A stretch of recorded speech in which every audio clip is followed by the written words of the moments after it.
Grid for the DistanceHeads.com Caterham Academy Championship Group 1 will read as follows.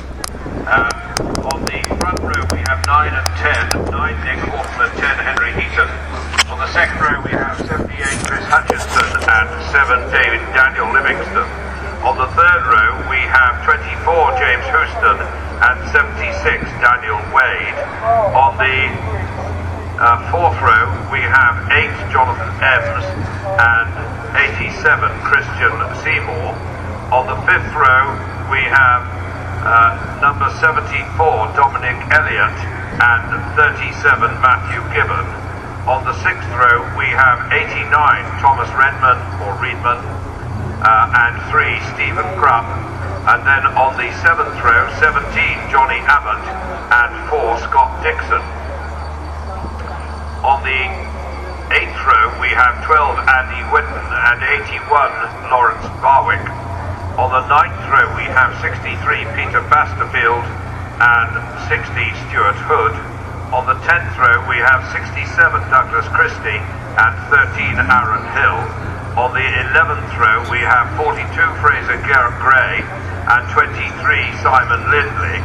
On the 12th row we have 68 Tony Stevens and 77 Alan Pegram.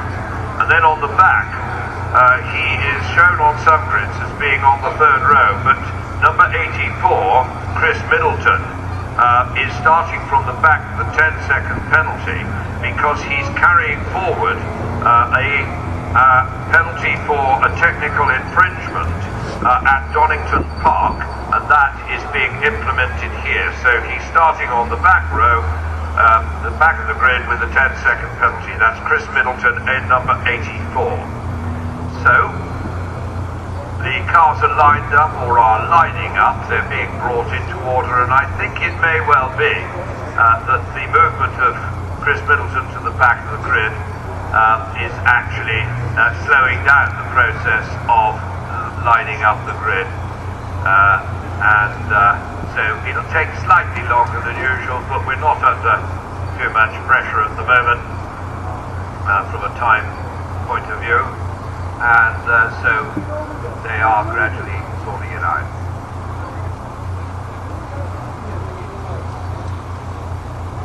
Now, if I look at Group 1 drivers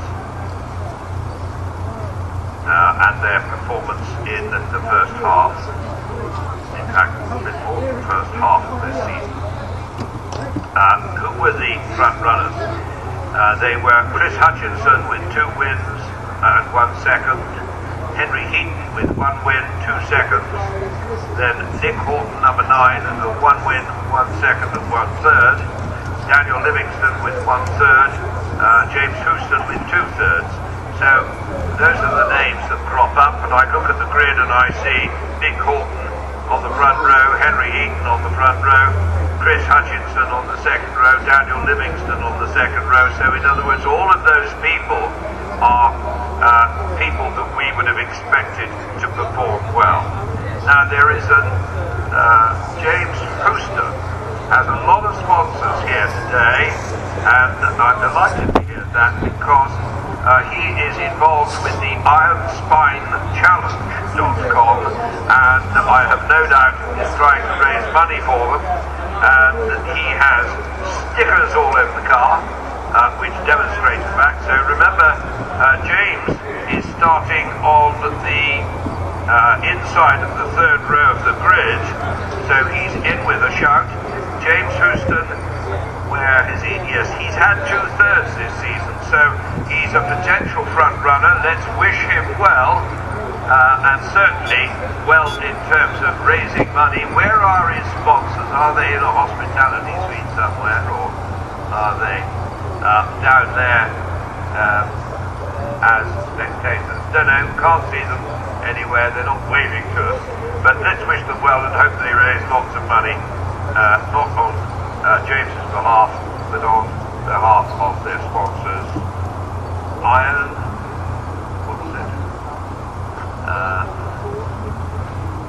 IronSpineChallenge.com.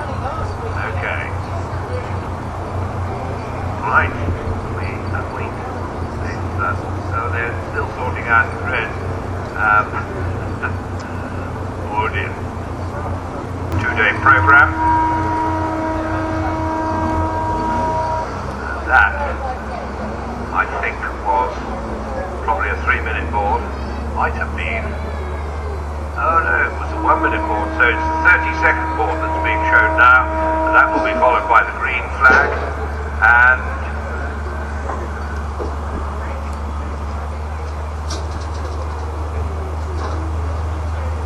so it's Horton and Heaton on the front row, and there's the green flag, away they go. Horton, Heaton and Hutchinson, and Livingston, Houston, Wade, Kemp and Seymour, Elliott and Gibbon, Redmond and Gilbruck, Abbott and Dixon, Whitton and Barwick, Masterfield and Hood, Christie and Hall, Gray and Lindley, Stevens and Pegram. Then all of the own at the back, feeling somewhat guilty, no doubt, Chris Middleton.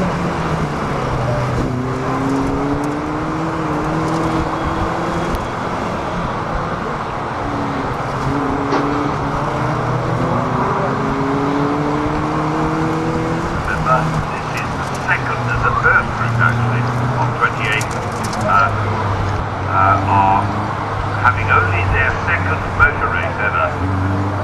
The first one was at Donington Park, but this second one here at Grand Patch. They have had 3 sprint meetings at Aintree, at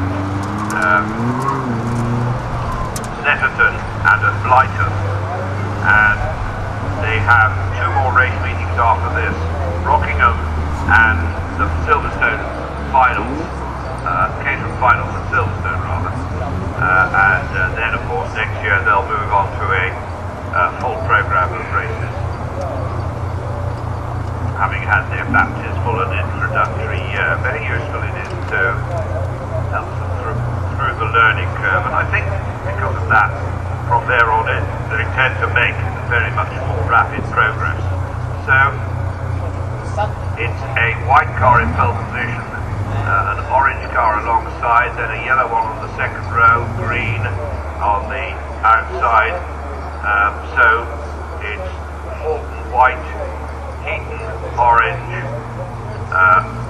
Hutchinson yellow, and Livingston green. That's the top 4. Then it all gets slightly more complicated, and apart from anything else, the reflection of the cars is such that it's difficult to see what colour they are anyway. Okay. Now the red lights are on, and out they go, and it's a good start from the second row in the yellow car, number 78, Chris Hutchinson, but it's the 2 cars on the front row, Horton and Heaton, who are disputing it, with Horton, I think, having the advantage going into the lead from Henry Heaton in second place. Then it's Chris Hutchinson going up the hill in third, followed, I think, by Daniel Livingston in the green. Yes, Daniel Livingston in the green car in fourth place, and they cut down into Graham Hill third. And I think it may be Houston in fifth place in number 24, the blue car. They're very much working according to plan at the moment, with Nick Horton leading from Henry Heaton.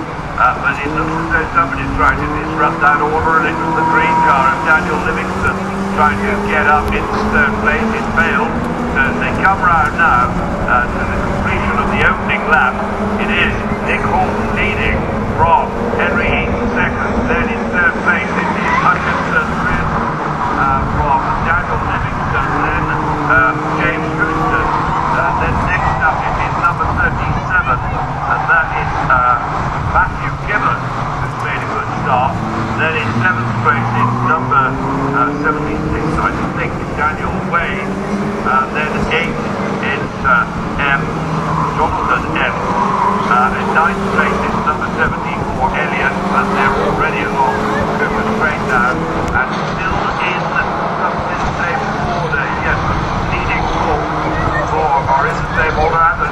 5 actually, because James Houston is still there in 5th place. This leading quintet has just broken slightly away from the 6th place car, which is Gibbon, Matthew Gibbon, and yes, number 57, Matthew Gibbon, and then 76 is Daniel Wade. They're in what I would call the second group. But now, there's a challenge on the lead, and it's Henry Heaton who's trying to go up on the inside of the hairpin, and yes, I think he may have done Nick Horton out, and Nick has gone from first to fourth, but he's recovered as he comes down the hill, and took advantage of the space there offered by James Houston, and so he's back in contention in fourth place. I reckon that it was a marginally sort of ambitious move by Henry Heaton to cause it. I think it could have just been a slight mistake by Nick Horton. Today was the first time he drove around Hatch Circuit. Is it? Did you go any practice?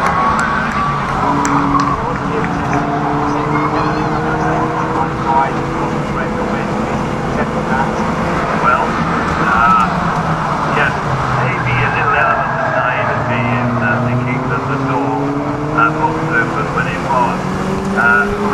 Certainly that was the case going up the hill, because he left the door wide open, and Henry Heaton said, thank you very much.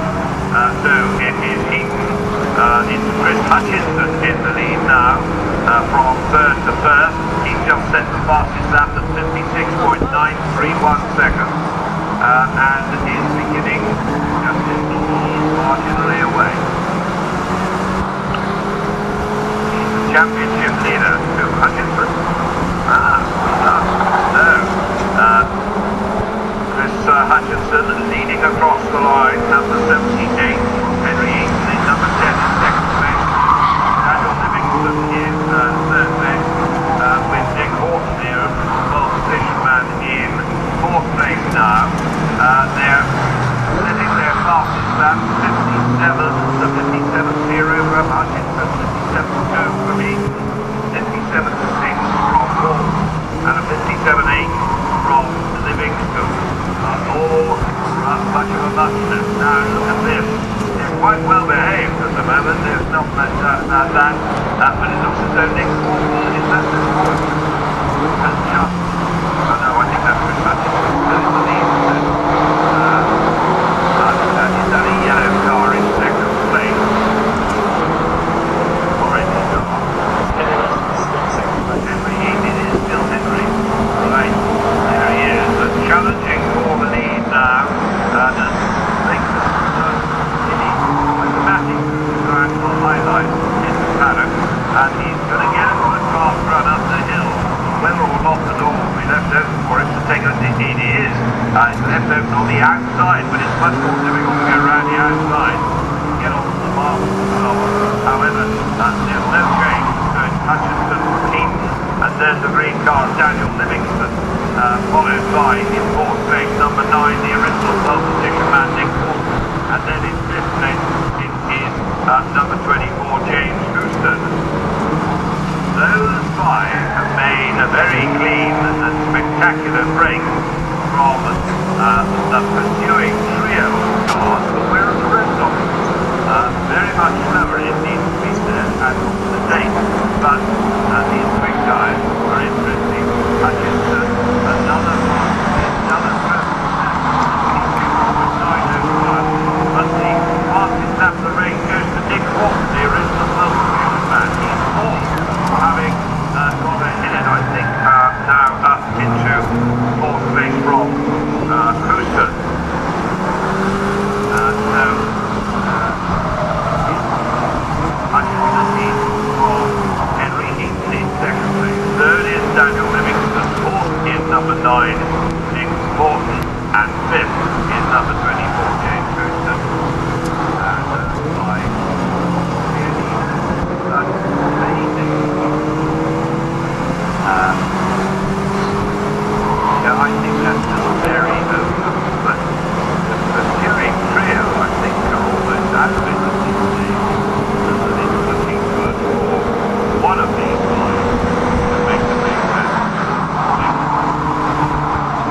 lap 9.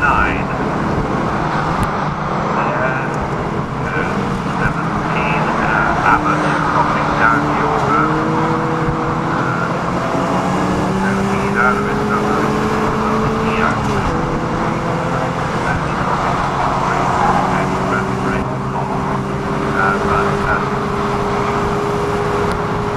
We have 10 laps completed with Hutchinson and Eaton through in first and second place, and then Hutchinson and now Nick Hall.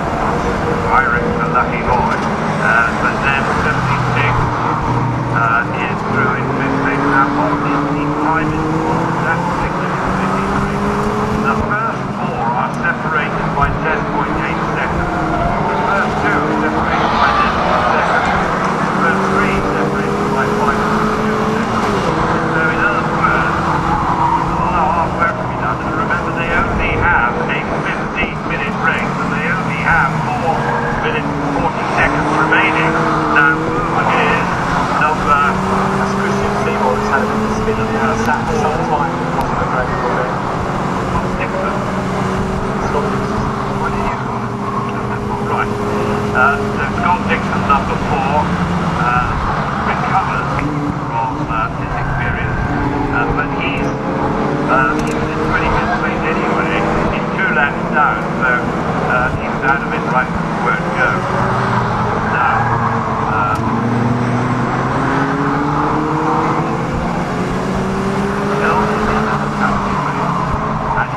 they're all suffering at Graham Bend. That was what, number 17? I don't know. That's Aaron Ball's 13. No, 10. 13, that was Aaron Ball. Aaron Ball. Another completely self-produced spin. Because last time there was virtually no contact down there.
Hutchinson, Eaton, Houston and Hall.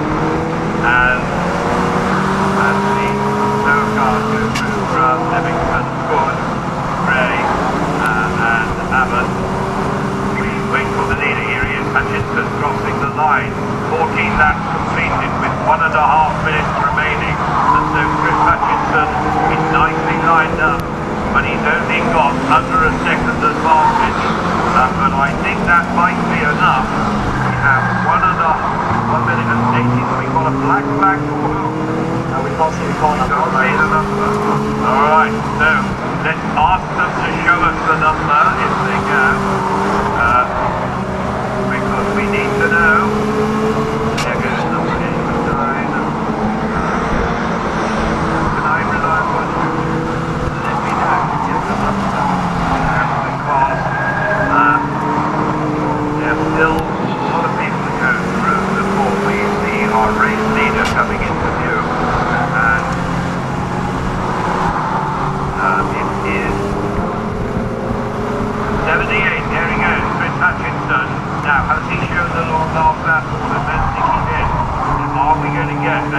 that horse.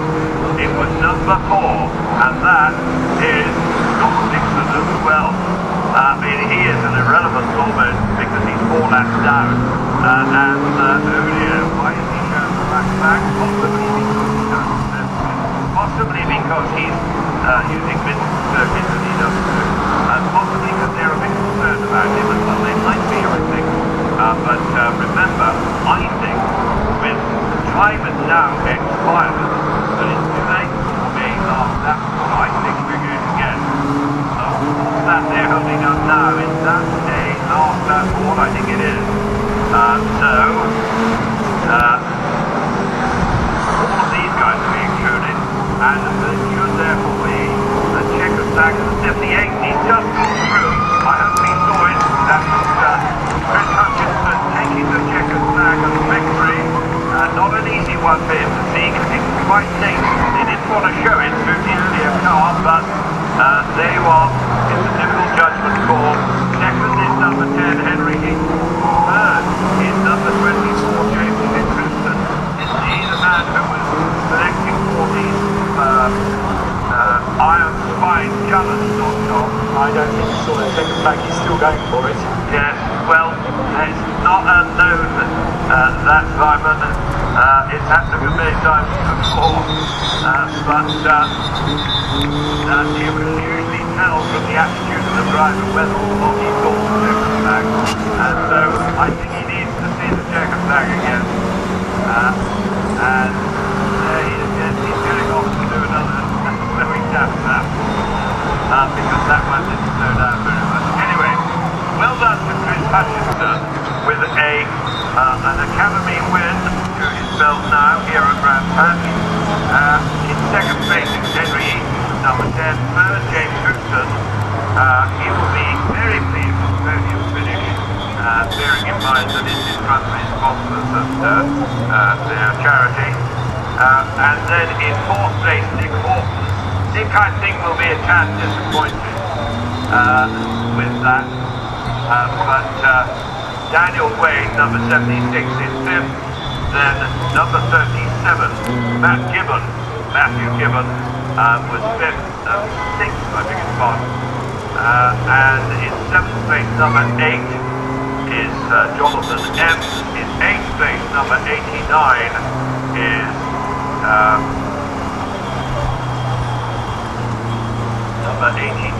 is what's his name? 89, Redmond. Okay.